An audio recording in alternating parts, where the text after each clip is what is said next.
From Alachua, Florida, I'm Namamrita. I'm Krishna Kishore. And I'm Namamrita. Welcome to Nectar Talks, from the heart of Namamrita, the largest Hare Krishna community in North America. And the home of thousands of Bhakti Yoga practitioners. In our ongoing series of live interviews, we explore a range of spiritual topics, introducing you to inspirational community members and guest speakers with diverse backgrounds and experience. Like bees searching for nectar, we seek to extract pearls of wisdom from how they live their lives and the spiritual lessons they can impart to us and our listeners. If you're seeking nectar, look no further. All right. Let's get started. Hare Krishna, everyone. Welcome to another episode of Nectar Talks. It's been a little while for me, and I'm excited to get back into it. I know we owe all of you a few more episodes than what we've been doing lately, so we're trying to get our butts back into gear here.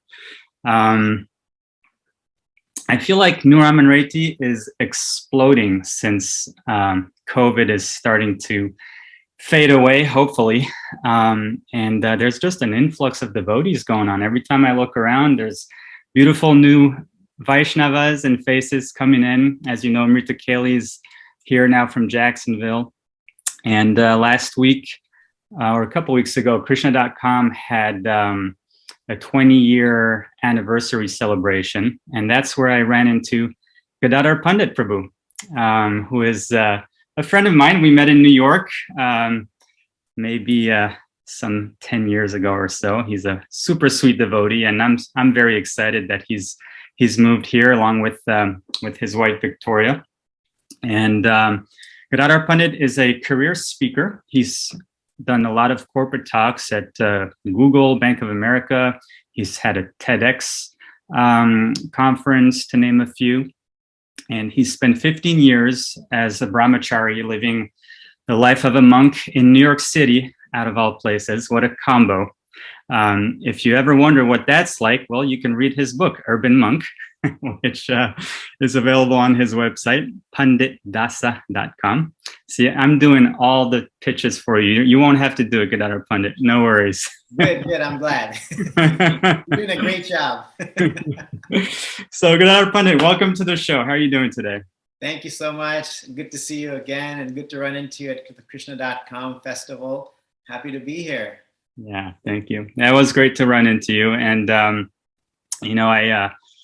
I did do a little sneak peeks into some of your talks that I found on YouTube. And you really do have quite an exciting and interesting journey on how you kind of grew up and eventually joined an ashram. So maybe you can give us a little brief history of your upbringing.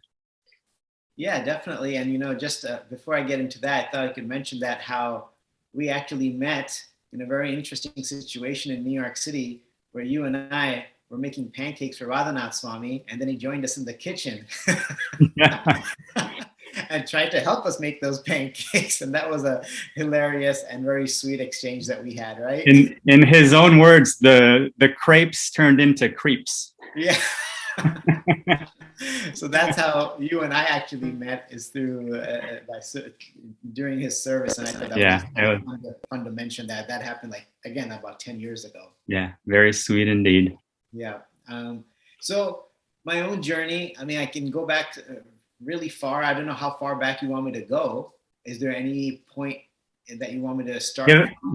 Give us the 5-minute version that as far as you want to go until I guess until you joined the ashram, perhaps. Okay, that helps. So my parents migrated to the U.S. in 1980 from India, looking for economic stability and prosperity, like most immigrants come here for. They came over with little to no money. One of the first things they did was they set up a small shop on Venice Beach. So for those of you who've been to Venice Beach, you've seen the boardwalk with all those shops. So they had one of those shops in the early 80s. They were working 7 days a week just to be able to put food on the table. everything was going, everything was started to go really well. And they were able to, within a matter of 8 years, establish a multi-million-dollar jewelry business in Los Angeles. Wow. And so we began living the so-called American dream much faster than we expected to. Huh. So things were going great. Big house on the hill with a pool and a jacuzzi. And, I had a view of downtown LA from my bedroom window. So Wow. we were living that American dream, the 90210 lifestyle that you kind of dream of. And as life has its ups and downs, we were in the up, but a down was coming. In the early 1990s. It's like the real estate market, right? There's going to be a downturn. It's like every market on the planet. It's life on this planet, right? That's right. So, or in this Matras parshas tu kontea. That was exactly it. And then in the early 1990s, my parents' jewelry factory actually caught on fire, and we ended up losing everything. And then at that point, I'm just really putting everything in a nutshell here because there's a lot in between. Sure. My dad decided to explore new business opportunities in post-communist Bulgaria. Bulgaria had just come out of communism, and no one spoke English. Everything on TV was either in Bulgarian or in Russian. There was no internet. So basically my entire social life, recreational life as I'd known it in LA came to a screeching halt.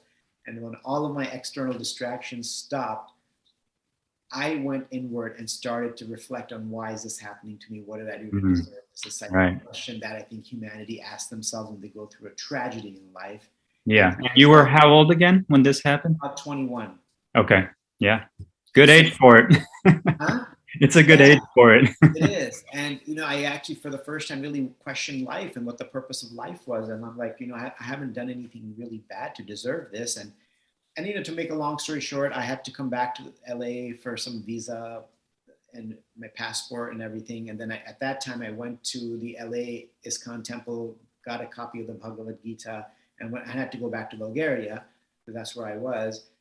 I started reading the Bhagavad Gita in Bulgaria in the early 1990s. Now, were you already familiar with the Bhagavad Gita at all, having grown up, with Indian parents? And mildly. So I was 7 when I came over to this country, and I'd heard about the Bhagavad Gita, but I was so ignorant about it. I didn't even know that it was Krishna who spoke the Gita. Like, that's how out of touch I was from it. And I grew up in a part of LA that didn't have any other Indians there. So I was like the only Indian kid. So it wasn't like I was going to Holi festivals or Diwali festivals or Janmashtami. Like, I was just really disconnected from Hinduism altogether and Indian culture. Very much so. So, I started reading the Gita. It started making a lot of sense to me. I started practicing meditation and just started to explore. When you read the Gita on your own, you don't fully get it. I was thinking that the goal of life, according to the Gita, is chapter 6, where you sit in a forest with your eyes half closed and on kusha grass and, deer skin. Like, that was my conclusion of Prabhupada's Gita. That tells you what happens when you read it by yourself. Your mind just wants to believe what it wants to believe. Interesting. And I guess for most people, and for me, spiritual life is that, right? You isolate yourself and just in the forest, and you just meditate and you control your senses or something like that. Right. So we spent 2 years there, came back to the US. My parents, this time we came to the East Coast of New Jersey, set up a small shop in Manhattan, helped them with that a little. Then in 1999, 6-7 years had gone by in the last, since all this happened.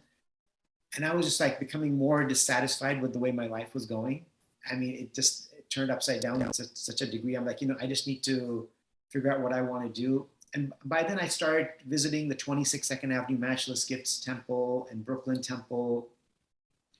And then at one point I decided that at the suggestion of some devotees that I go to India to the Radha Gopinath Chowpatty Temple and just explore and just get some training as a monk. Like, not to become a monk, but just to get trained there. I'm like, well, I don't know if that's a good idea or not. But then I decided that, okay, in 1999, I said, okay, I'm going to go and just press pause on my life right now and just figure out really what I want to do and how I want to live my life and what this philosophy means and can it help me in some way. So I fly off to Mumbai, India, and it was pretty austere conditions because no one had beds, no one had mattresses, no one had their own room. Everybody's sleeping on a hardwood floor. You're waking up at 4 a.m, which I'd never done in my life before.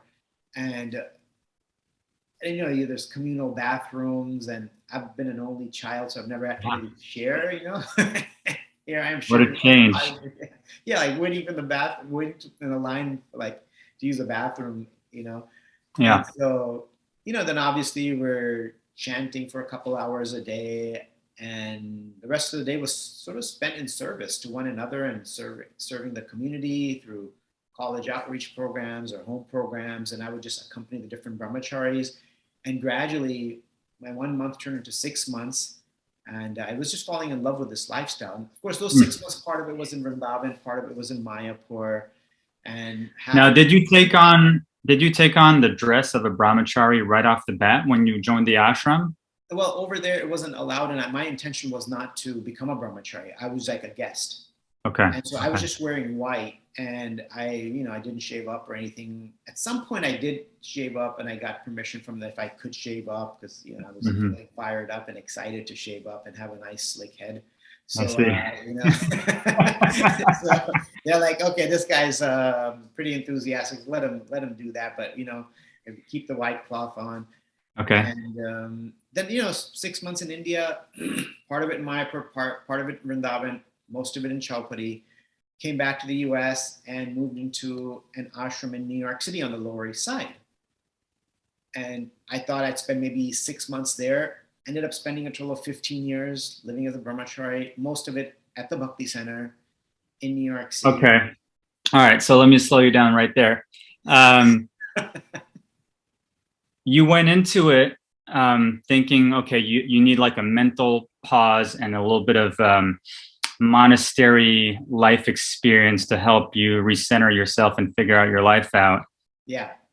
Did you had career intentions beyond that, or that wasn't even on the platform when you went to Chowpatty? I didn't have a real specific goal or focus on what career I wanted to pursue, because my life had been so abruptly uprooted in LA. I was in my third year of college, and our business and life collapsed, and then we left the country. Not that we had to leave, but we left the country. Yeah. So at that point, things were, and 6, 7 years had gone by. At this point, I'd completely become sort of, bewildered about what I was going to do. So I didn't have any life plans, occupational or vocational interests at that point. I was just really just confused and trying to figure out, what am I going to do next? Right. Okay. So you joined the ashram and you kind of fell in love with the lifestyle. What would you say turned that, month or whatever it was going to be originally into 15 years? I think it was a lot of little things. Well, when I was in Chowpatty, the thing that really grabbed me was the camaraderie I developed with some of the other monks. And it was such friendly, amazing, kind relationships that I had with so many people. And they could see that. I think this was the first time an Indian American person had come into their ashram. Indians usually will not think of it going in that direction. That's not why you come to the US. Right. And so a lot of them were maybe extra kind to me, seeing that, okay, this guy's really coming to explore. He's coming from the US. Everyone's running to the US, and here I am coming back, Yeah. Yeah. So right. I did have a lot of friendships there. And then, and of course, New York was obviously different, less people in the ashram. It was 5 of us. It was a small apartment that we were living in before we moved into the Bhakti Center.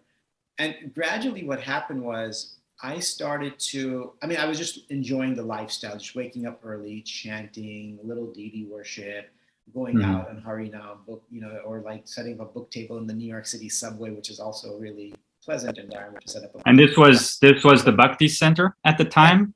Yeah. Yeah. It wasn't the Bhakti Center at the time. I don't know how much history you want to get into, but it was. It was the same building? Same building. Yeah. Same building. Right. Became named as the Bhakti Center Gotcha. later. And so the thing that sort of made me continue and prolong, because for the first few years, I was really wondering if this is something I could do for a long period of time. I wasn't sure. And so when I started doing college outreach programs, doing vegetarian cooking classes and Bhagavad Gita discussions at Columbia University and New York University, just seeing the gratitude on the students' faces, seeing their appreciation for what I was doing, that I was coming to campus to help them discover themselves, that was so satisfying for me. And I think that that experience was a very, very powerful one. That to know Yeah. that now I could actually, I'm living a life in which I'm helping other people go deeper within themselves and helping them discover their purpose and meaning of life. Yeah. And that's something I could have never imagined, that I'd live a life in which I'm helping others discover their purpose and meaning. Yeah. And that was incredibly meaningful for me. And I Right. would feel so satisfied and thrilled every time I went to a campus and spoke to students there, that I'm like, I think I can do this for a while. I really love this. I'm like, and I realized that I'd never been that excited to do anything in life. Yeah. Like nothing in my life had brought me that level of thrill and like just jolt of like excitement when I went out and you can say preached or talked to or spoke with students and helped them, guided them in different capacities. And so that was, I think, I really discovered, I think, myself living in the ashram. I discovered what I liked doing, because I was very clueless about that growing up. Mm-hmm. Yeah. I just wanted to emphasize that point of what a thrill and what an experience it is to be able to help others in the big picture spiritual journey of their lives. I know I feel like it's just a total blessing from Krishna whenever I get to do that at work and I see someone's interested and I get to be, the instrument to share that. And so I can only imagine, that's your career as a monk. That's what you do. I can see just based on that why you could have gone for a full 15 years. And of course, every Prabhupada disciple, got to live that as well when the movement was first begun and being spread around the world. Tell us a little bit, what are some other services that you did while you were a brahmachari, a monk at the Bhakti Center? So my primary thing was outreach, college programs. I was on campus at Columbia 3 days a week. Okay. And I also became the very first Hindu chaplain for Columbia University, Mm-hmm. which meant that once a month I was getting together with other chaplains and we were having interfaith dialogue. Okay. Where we would learn about each other's faith traditions, and that really helped me appreciate and respect other traditions, because a lot of times we have this tendency to think that we have the best, and for us that's okay to think that, but it's not something we should be like vocalizing to everyone and rubbing it in people's faces, because everyone else is feeling that way too. It's like you talking about your kid, like my kid's the cutest and the sweetest. Well, everyone's thinking that way. That's such a great comparison. Yeah. Yeah, it's like it's your kid, it's your baby. And others may not think your baby's that cute or pretty, but you think really it is. But really it is, right? So, and so I really learned to appreciate, like genuinely appreciate other people's faiths. And when they were speaking, I'm like, wow, they seem to have the same conviction about their faith as I do about mine. Right. And I was like, in the beginning, my more fanatic side was like, yeah, but they don't really have the truth. I'm like, no, I can't keep thinking like that. That's not a good, healthy approach to having like interfaith dialogue. Like they do have a truth, and that truth is meaningful for them. Why am I dismissive of it or diminishing it in some capacity? Like, what's the need for me to do that? Is it my own insecurity that's driving me to dismiss other people's faith? Is my faith weak in my own tradition that I need to go that route? So it led to a lot of introspection. That's a really good point. Yeah, because I've experienced that, thinking nothing beats Krishna consciousness. We, I always say my own mind think they got the dictionary, but we got the encyclopedia, but I like how you took that and made an introspection out of it. Tell me a little bit more about that. Did you come to any conclusions about it? Well, there was one time when I was at University SUNY Albany, the University of in Albany, and I was having a dialogue with a professor of Christianity. Mm-hmm. We were just having a dialogue, and then he actually just said, very casually, very comfortably, he said, and God is a person, and and I don't even remember what else he said after that. But the comfort level that he said that with made me realize how much of a neophyte I was. Wow. And he was like 70, and I'm like, he said it Yeah. with a comfort and conviction that he realized it, and Right. I'm just repeating that as a parrot from trying to convince ourselves still that he's a person. I'm preaching it and telling everyone like a parrot. Read something from Prabhupada's book and I'm repeating it, which is great. But the way he said it, I don't remember what we were talking about, but those words are still in my head. That's from about 20 years ago. He said, God's a person, and I'm like, really? They believe that too? And he believed in a powerful way. So having this interfaith dialogue and dealing with students at Columbia University who were obviously very intelligent, some of the brightest minds in the country, a lot of them were agnostic, a lot of them were atheists. They were coming to my program, the cooking class, because I kept it broad. I didn't preach there, let anybody come in. And the fact that they kept coming in, my goal was like, the success was, if they keep coming back, the program's a success. If they don't come back, then I did something wrong, or maybe something in their schedule changed, which happens for college students. So because I had to deal with interfaith audiences and chaplains who are educated in their faith tradition, they're not just like kind of fanatic, ignorant people. They know their faith, they preach it to congregations, they have their own churches. So I had to really become broad in my own thinking.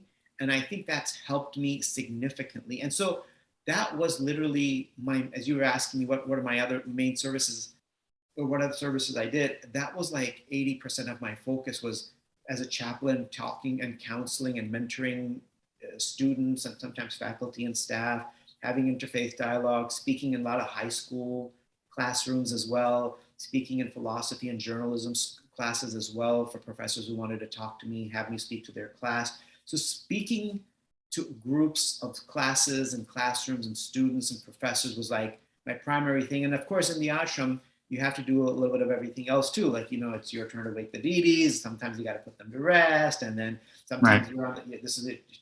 This is your day for cooking breakfast and lunch. And this is the day you clean the toilet. And, and this is the day you clean the ashram. So there was a little bit of that as well.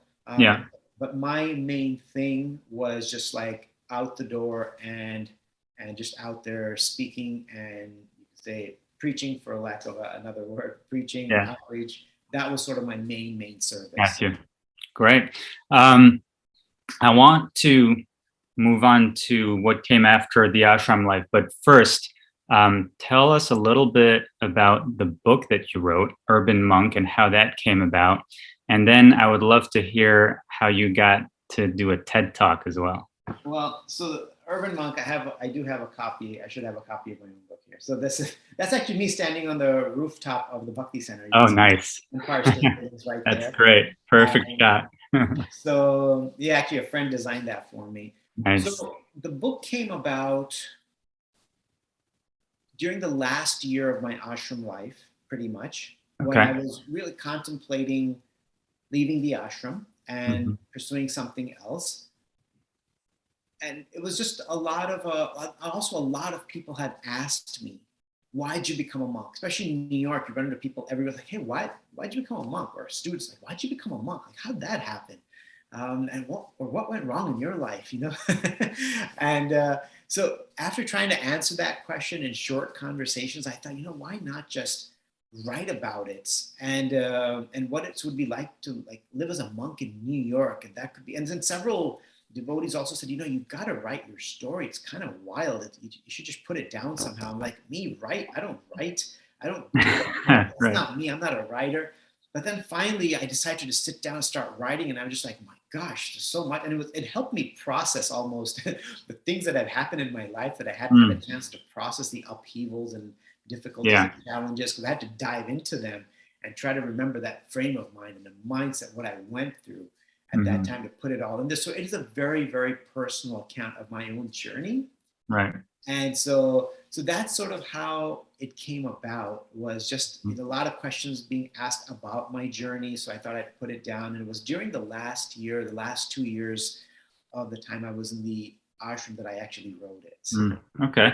The title Urban Monk, I think, is really catchy because at least for me, when I hear the word monastery, I think a secluded place out in the countryside, very peaceful, quiet lifestyle. And so putting those two words together, and the fact that there are monasteries and ashrams in the middle of super busy cities like New York is kind of an interesting thing. What would you say about that? Being a monk in New York City, is that a good thing? Is it a bad thing? Tell us a little bit about that experience. Well, the good thing about being in the monastery in New York was I was in a village, the East Village. Right, so you really were in the village. I was in a village. It was a tiny village about, 10 blocks this way and 10 blocks that way. It's a small town, Small town, yeah. Pious people everywhere.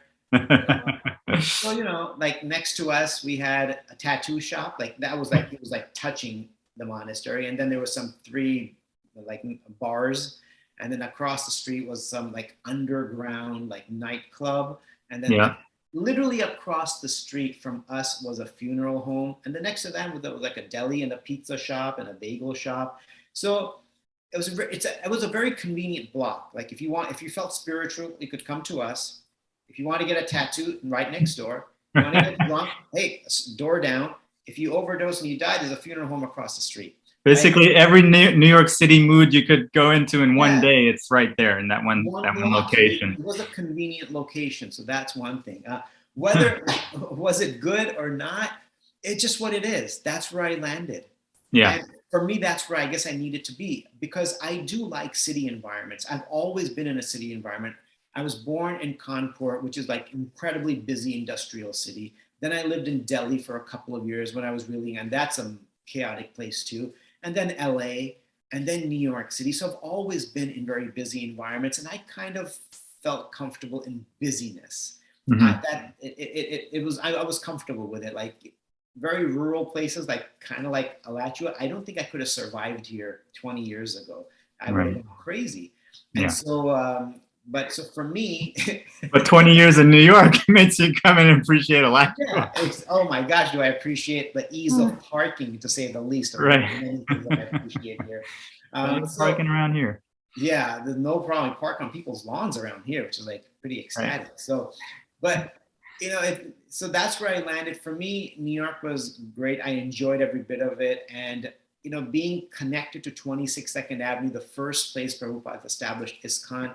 That was kind of special. That's where I first did my actual active service, was when I was going as 26 2nd Avenue. I would serve there, serve Prashadam, be at the Tuesday, Friday programs, and people would come. So it was very special to be connected to that place.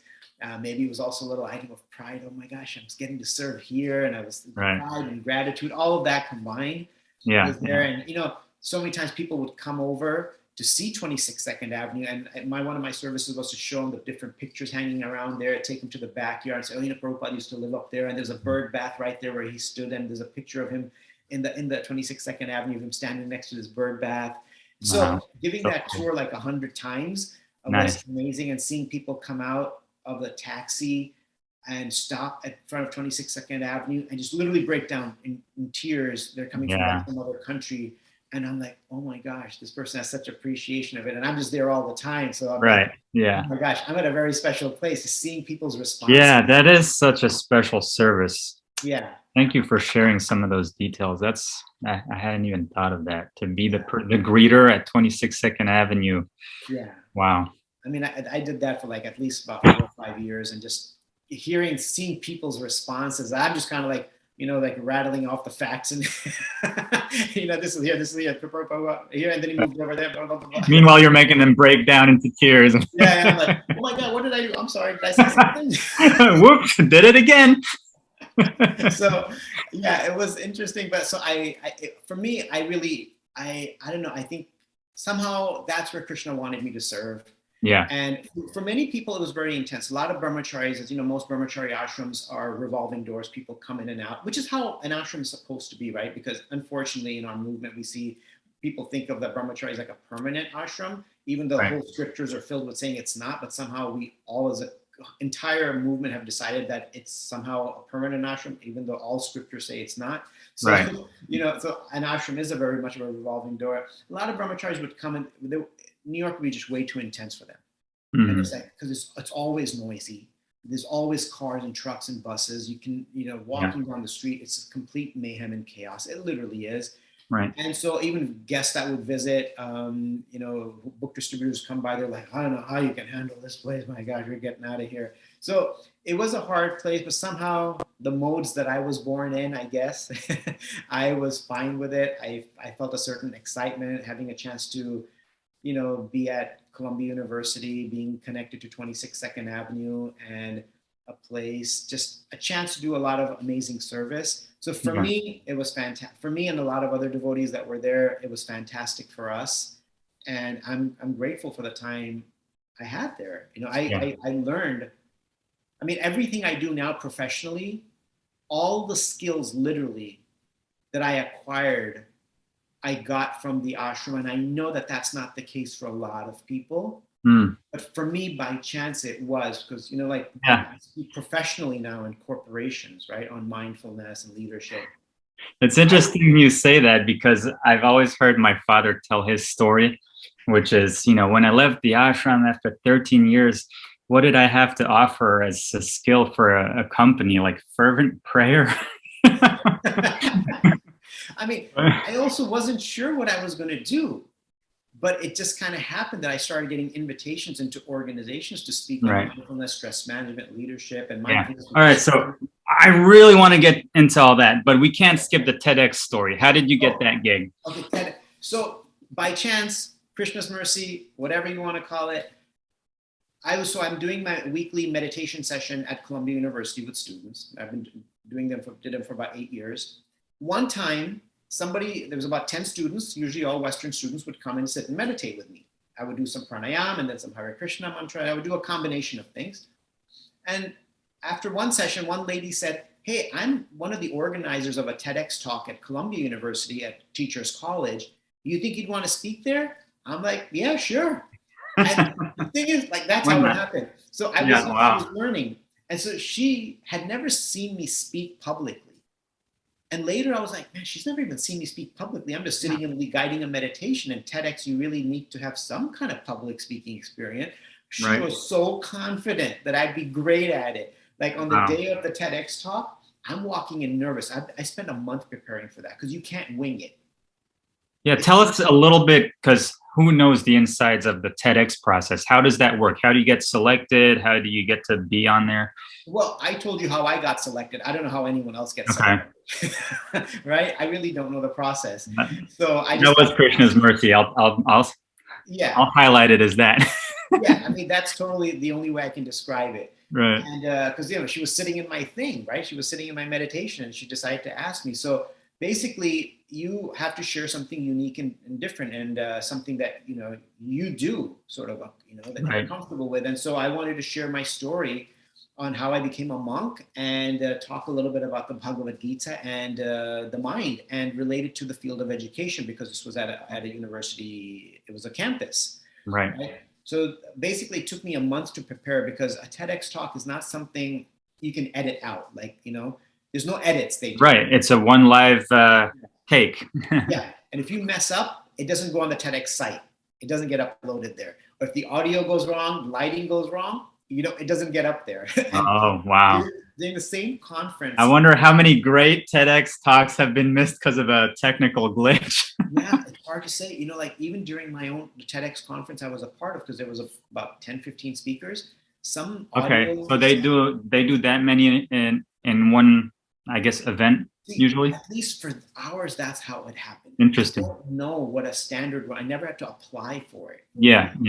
And so some people had difficulties with their audio, and they didn't make it on the site. I heard that from later. I was like, oh my gosh, So I got lucky in many ways.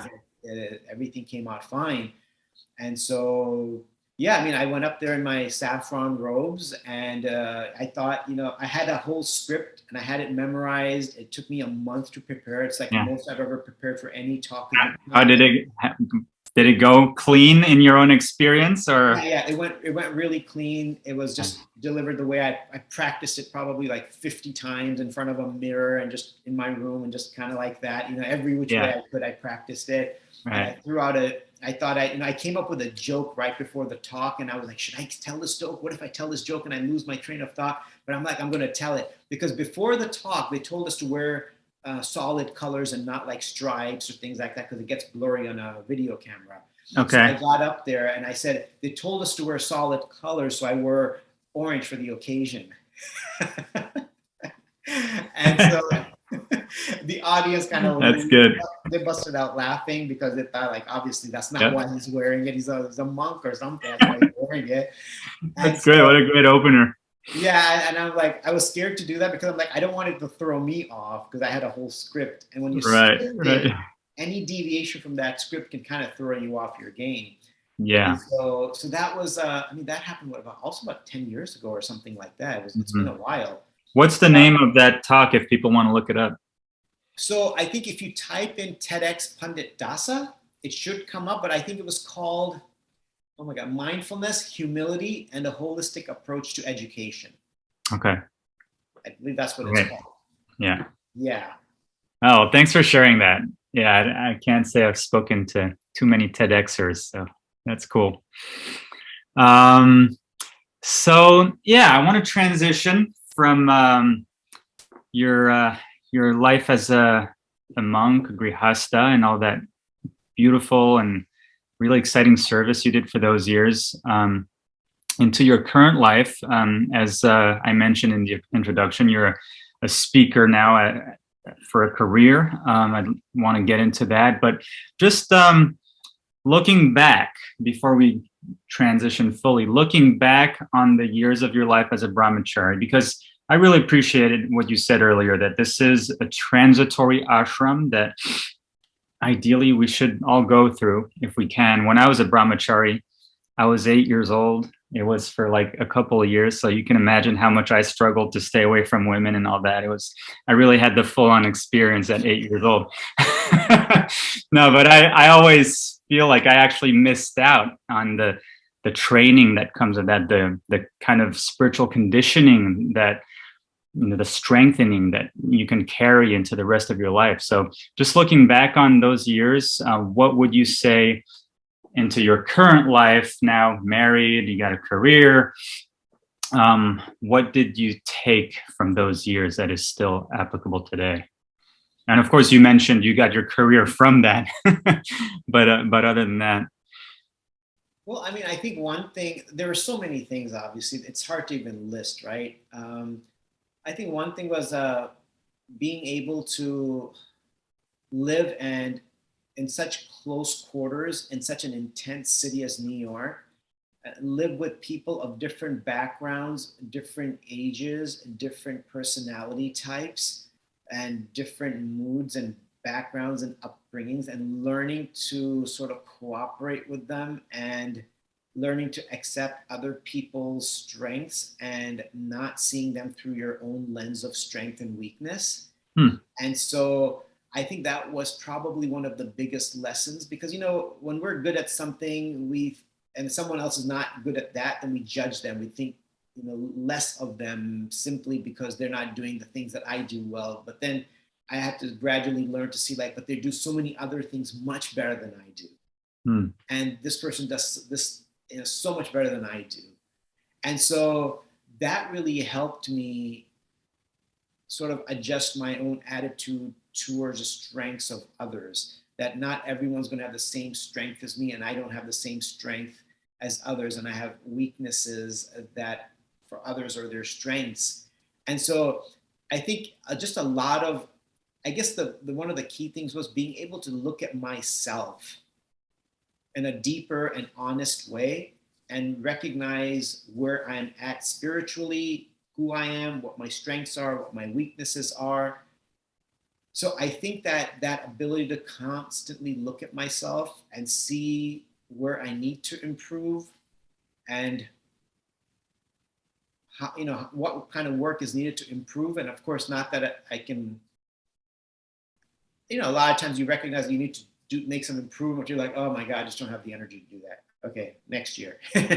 But yeah, at least being able to analyze and understand myself a little bit better I think was one of the biggest things, because, you know, you live in a community, you get feedback, and then that's a little bit tough for the ego or our false ego. And but you're like, you know, this is good for me because it was, you know, that's a whole nother topic, but like feedback can also be delivered in a positive way. And it always wasn't. Mm-hmm. But then that also helped me learn that, hey, you know what, next time I need to do this, I really want to make sure I can do it in a better way. I don't want to give it the way I received it. So I think it was a lot of like That's great. Personal interactions, because a lot of times people don't realize, you know, sometimes I'll mention in my talks that a corporation is a lot like a monastery, and they're like, what? How's that? I'm like, well, you have different personalities that you're interested in. Yeah, I gotta say, your answer to that question is quite unexpected, just like people would find it unexpected that a corporation is like a monastery. Yeah, I know it's not all about money. I mean, some monasteries can be very much about money, right? But the thing is, and I tell people that at least in a corporation, you're not sleeping next to the person you're working with. I said, for us, we pray together, we meditate together, we cook together, we eat together, and we're sleeping right next to each other. So we don't really get a break from each other. So you really have to learn to accommodate and accept. And so learning to work with one another, even a lot of that, seeing how we all interacted, a lot of that even helping me when I speak about team building in corporations and leadership and workplace culture. Mm-hmm.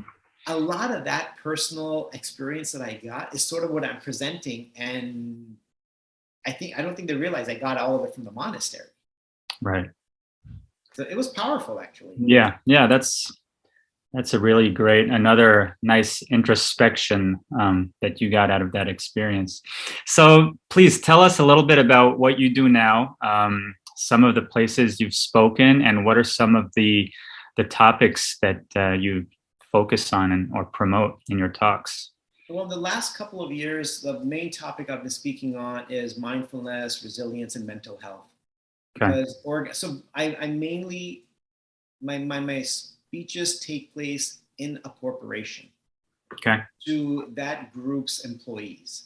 Okay. And the purpose is to help the employees reach a higher level of physical, mental, and emotional well-being. Mm-hmm. And also to help them create a more positive workplace culture, which means having employees understand the value and importance of appreciating each other's contributions and not feeling envious or jealous of other people's success. And that when you see your colleagues succeeding, congratulate them, appreciate them in that moment. And then when your time comes, you'll get that reciprocation from them, hopefully. Right? So this is how we create the positive workplace culture. And when I'm speaking to leaders in an organization, then I'll encourage them to do the same thing. I'm like, as a leader, your main goal is to inspire and encourage your workforce. And one way you do that is to appreciate them on a regular basis, not just at an annual review. That's too long to wait.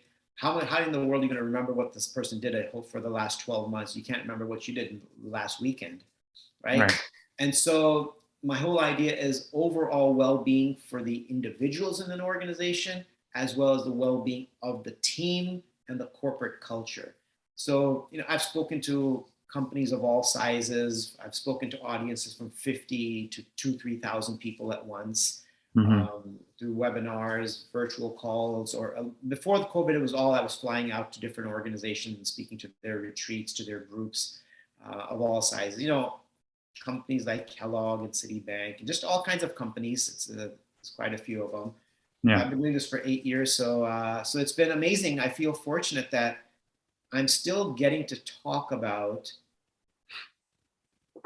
deeply spiritual topics, but I've had to secularize them. But the point is, the topics are still benefiting and helping individuals, even though I'm not talking about God or spirituality. I talk about meditation. I talk about a plant-based diet, just a tiny bit, not too much. Yeah. And that's it. And at least let them introspect on how they can be a better person at work for their colleagues and at home for their families. That's fantastic. I like how you said just a little bit, not too much, because to me, that is a skill that I would hope every Vaishnava is striving to develop. You know, how can we approach and share help others appropriately. It's really, it's a language that it takes a long time to learn that language, how to speak appropriately, know your audience, and give just the right amount of Krishna consciousness, for lack of a better term. But still do Lord Chaitanya's movement, especially nowadays. I'm sure if we pulled some stats, our largest field of exposure is in the workplace. It's not in temples anymore. And so if we can develop that skill and know how to help others appropriately and share a little bit about Krishna consciousness in the right way, I think we can really help Prabhupada's movement. Yeah, I mean, I totally agree. And I think that is a skill that takes time to develop. And unless we're trying to develop it, we'll just kind of say the same thing that we've heard in Bhagavatam classes. And that's probably not the right way to approach it. So it does require a lot. I mean, I had that practice on every day at Columbia University 3 times a week for like 12 years. So it took, it helped to being able to do it. When we're not doing that on a regular basis, and we have to put a little more thought into like, how can I say this that doesn't disrupt their mind and it doesn't like talk down about their own tradition? Right. How can I keep it somewhat neutral but pleasing and pleasant? Like, the austerities of speech, being, what is it? Is it being honest, being that the speech is beneficial, that it's not agitating to others, and that it's pleasing. And so and then of course the last part is reciting Vedic scripture, which we may not do in that moment. Right. But at least 4 out of the 5 components can be implemented. Yeah, nice. Well, I'm going to be very selfish right now. I looked up one of your talks, and it was the one you did at Google called Stress Management for the Work-Life Balance. And that title speaks to me. And it probably speaks to a lot of other people as well.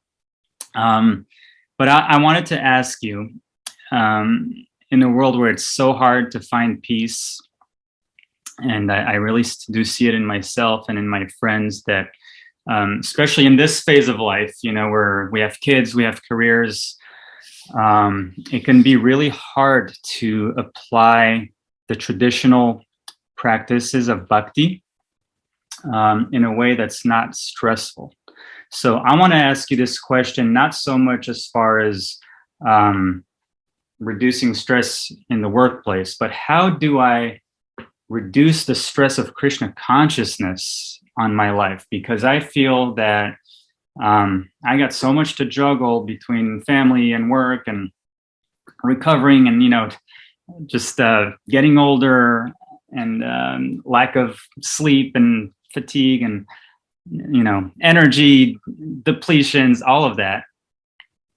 And Krishna consciousness, as it's often presented, the practice sounds like another responsibility I got to add to my plate. And this is the other topic I want to, maybe you can help me sort out. I think karma yoga is what I need in my life. I need some more karma yoga and be able to just see all these activities as my offering to Krishna, rather than, trying to squeeze in a visit to the temple when I really shouldn't, and I should be helping out at home, for example, right? I think a lot of times I just misinterpret and misapply the teachings because I need more guidance from people like you. So, yeah, just what are your thoughts on reducing the stress of trying to be spiritual through the traditional practices and maybe learning how to apply the principles of karma yoga? Does that make sense? Yeah, did you just extend this to a 2-hour? Yeah, there goes the 45-minute target mark. Yeah, so I don't know what you're doing, what you think you're doing with this question. It's a whole other topic, you realize. I'm sorry. Yeah, well, maybe it's not appropriate, but in a nutshell. Okay, in a nutshell. So it is a bit of a delicate and sensitive topic. I think, because I think for most of us, we do see it as a responsibility. A lot of times it can seem like a chore. It's like, I got to get it done. Like, oh my God, how many, let me see, like I got 4 more left. All right, geez, okay, somehow, I'll get it done while I do this. When I go to the shop here, I go drive down, I'll take care of 1 round there. It's like, so I think it really is a balancing act. Mm-hmm. And I think that we have to do the best that we can. Mm-hmm. I really do think we have to do the best that we can and not let it feel like a burden. Mm-hmm. And, I think that the whole process can become overwhelming for most of us. It definitely can. And, it's a bit of a sensitive topic to talk about this, for I think a lot of people, but it just seems like all the things that we have to do in Krishna consciousness can really cause a lot of stress in our personal lives. Yeah. So what do I mean by that? Like, that's what I mean. This is like a much longer conversation. And I should have started with this question. Damn it. What does that mean? Because people have kids, they have work. What about your rounds? Like, you made a vow, and then I know so many people who are not able to maintain that. They're like, I just can't do it, and they're beating themselves up. And I'm like, I don't really know if Krishna's pleased that we're beating ourselves up over the head. This is not susukam kartum avyayam. This is not joyfully performed at this time. I'm just like, my beanbag's beating against my head, This is not joyful right now at all. Like, how do I make it joyful? Did I bite off more than I can chew? Right? And I have a feeling that most of us do bite off more than we can chew. Can you imagine for a moment, right? Someone 22 or 25 years old, right? Says, I vow to chant 16 rounds for the rest of my life. So that means, let's say you're 25, you take initiation. That means for the next 50 years now. Like, think of it. You have just committed to doing something every day for 50 years. What human being can commit to eating the same food for the next 50 years, live in the same house for the next 50 years, perhaps even have the same romantic partner for the next 50 years, to live in the same house for the next 50 years, to have the same job for the next 50 years, to have a hobby of riding a bike or painting for the next 50 years? Like, what in life do we do what in life do we sign up for? Do you sign up for any membership saying, hey, I'll sign up for a Netflix membership for the next 50 years. I'll make that payment right now. Like, and then now we're signing up for 2 hours every day, plus other stuff that we're supposed to do, hearing and serving at the temple. So I feel like we bite off a lot more than we can chew, and we do it maybe because of the community pressures. Are there? People are asking you, hey, how many rounds are you chanting? None of your business. Who's your guru? By the way, that's not your business either. Are you coming to the Love it. So most of it, it's none of anyone's business. It's my spiritual life. Right. It's my spiritual life. And I think we need to really take a deep breath and think, like, what am I doing? How much can I do?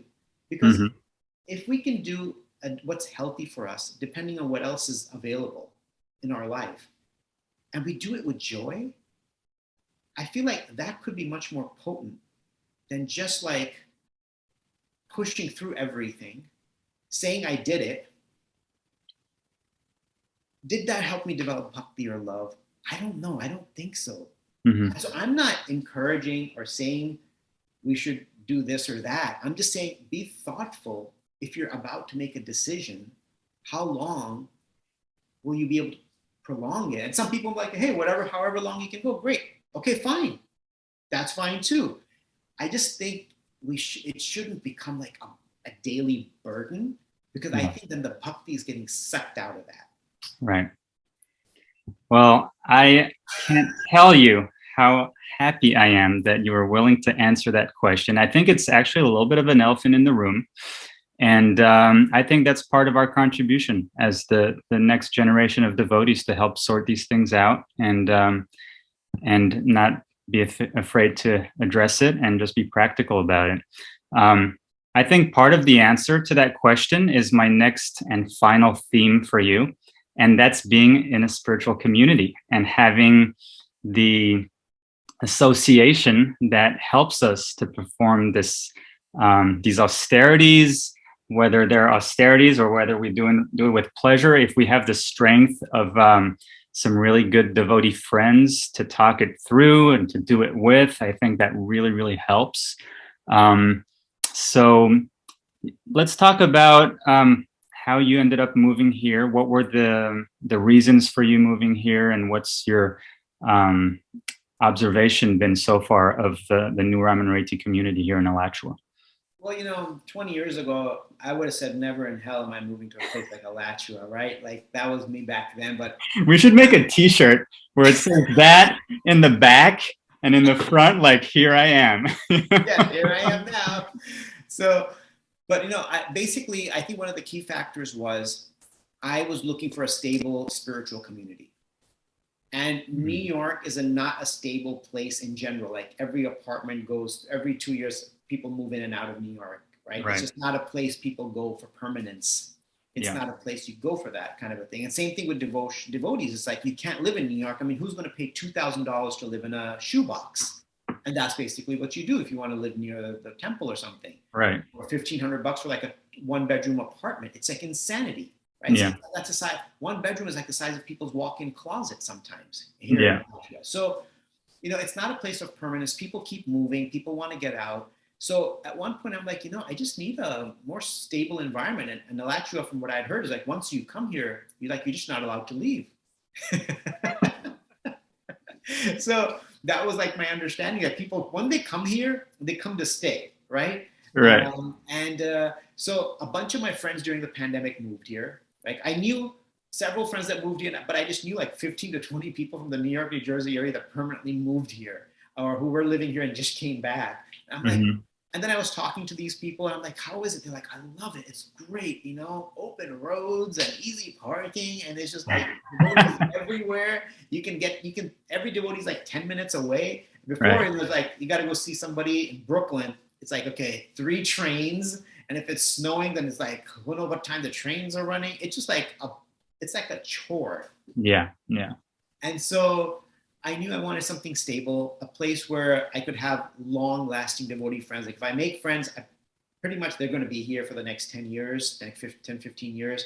That is the key thing. Because for me, I know that in order for me to continue being able to chant and doing service, if I don't have a stable community, I'm like, man, I'm not too far away from putting down my bead bag, Right. So I needed to kind of put myself in a place where I could continue chanting my rounds and serving at the temple, and it's easy to get to the temple. So that was one of the main reasons. And of course, my parents getting elderly, so I'm like, okay, this could be great.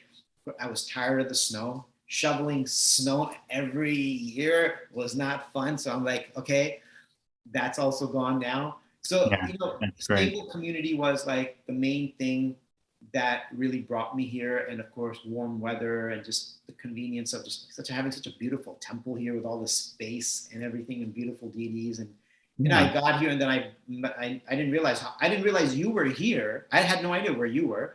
Right? Really? So, yeah. And then I felt like, oh, he's here too. And then I found, oh, he's here too. I'm like, I know this person. I know that person. I'm like, oh, they're all here. Like, you lose touch with people. Like we didn't really stay in touch after that couple of moments of interaction that we had. And I didn't know you were here. So I'm like, oh my gosh, there's so many familiar faces here. It's just a matter of time before I get to meet all of them and reestablish a connection. Yeah. Yeah. So that was the main reason I came here. And I'm thrilled. I'm so far it's been amazing. I love everything about the community and the temple and the deities and the friends that are around here. It's the only thing that I don't like is that I have to take a connecting flight from Gainesville to anywhere I want to go. You gotta drive to Jacksonville or Orlando for those. Yeah, that's the thing. And, that increases my travel by about 3 hours. But I'm like, I'll take that as an austerity, and I leave behind the 20 other austerities I left behind from the New York, New Jersey area. That's right. Well, Gadadhara Pandit Prabhu, we are so happy that you have joined us here in New Ramanujan, and this was a wonderful talk. I really want to thank you for everything that you've shared. I appreciate your just your open heart to what the process is, and sharing what your journey has been with us, and what a beautiful career that you have. I really congratulate you on that. That sounds like a wonderful thing to be doing. You just keep helping people, corporations, individuals, managers, and and your devotee friends as well. You're helping all of us. Thank you so much. Thank you, Namamrita. It's a pleasure. Thank you for having me, for sort of getting me on the podcast. Yeah, I snagged you as soon as I could. I was like, ooh, that's a good one. Took me on a ride on your golf cart and and pitched it to me right there. So now it's been a pleasure talking to you. It's great seeing you again and spending time with you. I'm really enjoying that as well. So thank you so much. It's been a great conversation. Look forward to seeing you more around the temple grounds and spending more time with you. Thank you so much. Thank you. Same here. Haribol. Haribol.